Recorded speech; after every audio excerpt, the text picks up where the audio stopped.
আসসালামু আলাইকুম ওরহমতুল্লাহি ওবরাকাতুহ। অনেক দিন যাবৎ আমার পেজে নিয়মিত ভিডিও পোস্ট করতে পারছি না বা ভিডিও করতে পারছি না। নানান ব্যস্ততার জন্য ভিডিও করা হচ্ছে না বা ওই ভিডিও করার জন্য যে সময়টা দরকার সেটা পাচ্ছি না। তবে এখন চেষ্টা করব ব্যস্ততার ফাঁকেও টুকটাক সমসাময়িক বিষয় নিয়ে কিছু ভিডিও দেওয়ার জন্য বা আমার কিছু নিজস্ব কিছু মতামত আপনাদের সামনে তুলে ধরার জন্য। তারা এই ধারাবাহিকতায় আজকে আমি সমসাময়িক যে বিষয়টি নিয়ে কথা বলবো সেটি হচ্ছে ইসকন। ইসকন আসলে বাংলাদেশে যেভাবে যদি বাংলাদেশে আসার প্রেক্ষাপটটা আমরা দেখি তাহলে ইসকন হচ্ছে একটি উগ্রবাদী হিন্দু সংগঠন। যেই সংগঠনটি হচ্ছে যেই সংগঠনটির মূল ভিত বলা যায় বা মূল বেসিক জায়গাটা বলা যায় হচ্ছে ভারত থেকে।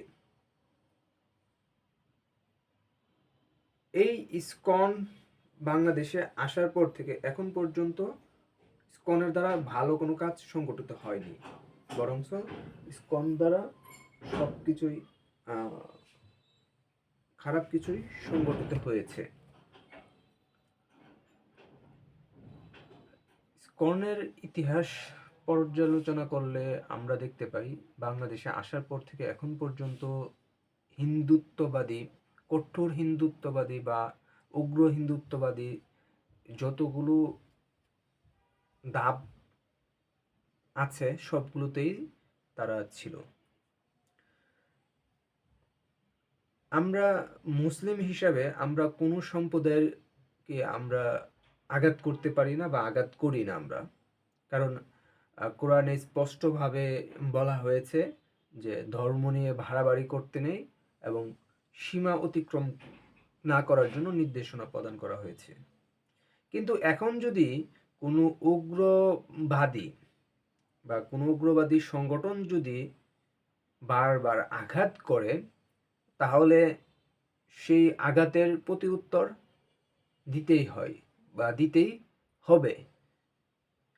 বাংলাদেশের এখন সময়ের প্রেক্ষাপটে যদি এই ইসকনকে বাংলাদেশ থেকে কি বলা হয় যে তাদেরকে উৎখাত করার, তাদেরকে বাংলাদেশ থেকে বিতাড়িত যদি এখনই না করা যায় তাহলে এটা ভবিষ্যতে এটি আরো বড় আকার ধারণ করবে, যেটি বাংলাদেশের জন্য অশনি সংকেত। কারণ আমরা বাংলাদেশের মধ্যে হচ্ছে সম্প্রীতির যে বন্ধনে আমরা আবদ্ধ বা আমরা যে সম্প্রীতির যে বন্ধনে থাকতে পছন্দ করি সেই বন্ধনটি ক্ষুণ্ণ হবে এই ইসকনের মাধ্যমে। তাই বর্তমান উপদেষ্টা মণ্ডলীর কাছে এই তরুণ প্রজন্মের উদাত্ত আহ্বান অতি শীঘ্রই এই ইসকনের বিরুদ্ধে রাষ্ট্রীয়ভাবে অ্যাকশন যাওয়া দরকার।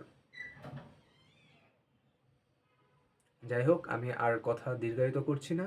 সবাইকে ধন্যবাদ জানিয়ে আজকের মতন ভিডিও এখানেই শেষ করছি। আল্লাহ হাফেজ।